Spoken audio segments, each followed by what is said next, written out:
तो आज हम बात कर रहे हैं मैथ्स और रीजनिंग के लिए एसएससी के लिए हम क्या पढ़ने वाले हैं और हम उसकी तैयारी कैसे करेंगे जिसको करके हम एसएससी सीजीएल 2027 क्रैक कर पाएँ।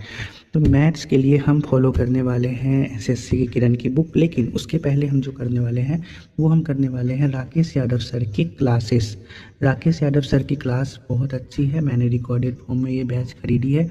इसमें सबसे अच्छी बात मुझे ये लगती है कि सर ने अर्थमेटिक 84 क्लासों में करवा दिया है और एडवांस 133 क्लासों में करवा दी है। और साथ में इसमें सबसे अच्छी बात मुझे ये भी लगती है कि हम जैसे जैसे क्लास करते हैं वैसे वैसे हमें उस क्लास से रिलेटेड ही सीट मिलती है जिसमें क्वेश्चंस होते हैं, जिसका प्रैक्टिस करके हम उस क्लास को अच्छे से समझ सकते हैं, अपनी क्लैरिटी ले सकते हैं उस क्लास से रिलेटेड। जैसे कि आप देख सकते हैं कि HCF LCM सीट नंबर 2, मतलब ये दूसरी क्लास की है। ये दूसरा क्लास HCF LCM का जब हुआ तो उसकी सीट प्रोवाइड करा दी गई, उसके नोट्स भी प्रोवाइड करा दिए गए। तो हम यहाँ से नोट्स भी पढ़ सकते हैं और सीट भी लगा सकते हैं, जिससे हमारी प्रैक्टिस चैप्टर वाइज और कहें तो टॉपिक वाइज बहुत अच्छे तरीके से होगी। इसके बाद हम प्रीवियस ईयर बुक के लिए किरण का यूज़ करेंगे, इसमें हम क्वेश्चंस लगाएंगे। अब हमें नहीं पता है कि ये बुक हम पूरी कंप्लीट कर पाएंगे या नहीं, लेकिन हम कोशिश करेंगे कि हम ये बुक कम से कम एक बार पूरी करें और अगर हो पाए तो 2 बार।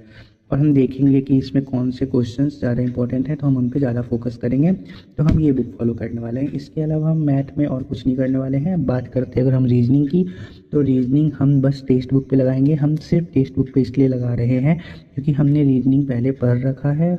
अगर आपने रीजनिंग नहीं पढ़ा है तो आप बहुत अच्छे अच्छे टीचर्स हैं अवेलेबल, जैसे career will pay he Arun sir और पीयूष वार्ष्णेय सर अवेलेबल हैं।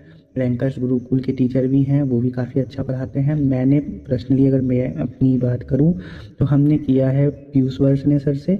पीयूष वार्ष्णेय सर से रीजनिंग करने के बाद मैं रीजनिंग पढ़ तो सकता ही हूँ, मैं रीजनिंग पढ़ा भी सकता हूँ। और अब हम बात करें अगर रीजनिंग की प्रैक्टिस की, तो रीजनिंग की प्रैक्टिस हम सिर्फ और सिर्फ टेक्स्ट बुक ऐप पे करेंगे क्योंकि रीजनिंग हमारा कंप्लीट है। जिनका कंप्लीट नहीं है वो क्लास करके कंप्लीट कर ले और उसके बाद वो टेक्स्ट बुक पे या फिर किसी भी एक प्लेटफॉर्म पे टेस्ट दे जाके और वहाँ पे अपनी जो भी होता है उसको रेगुलरिटी यानी कि कंसिस्टेंसी बना के रखे और टेस्ट दे, डेली दे।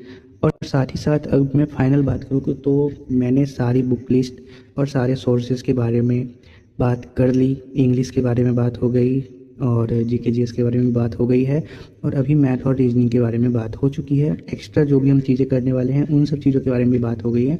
अब हम बात करते हैं मॉक की, जो कि मोस्ट इम्पॉर्टेंट थिंग है। तो मॉक हम जैसे ही हमारा 1 से 1.5 महीने होगा, हमारे 20% या 10% भी कंप्लीट होते हैं सिलेबस में, हम मॉक लगाना शुरू कर देंगे। हमें नहीं पता उसमें कितने अच्छे नंबर आएंगे हमारे या कितने ख़राब नंबर आएंगे, लेकिन हम मॉक लगाएंगे। हर दिन लगाएंगे, 1-2 घंटे हम पर डे निकालेंगे। अगर हर दिन नहीं हो सकता तो अल्टरनेट करके लगाएंगे मॉक।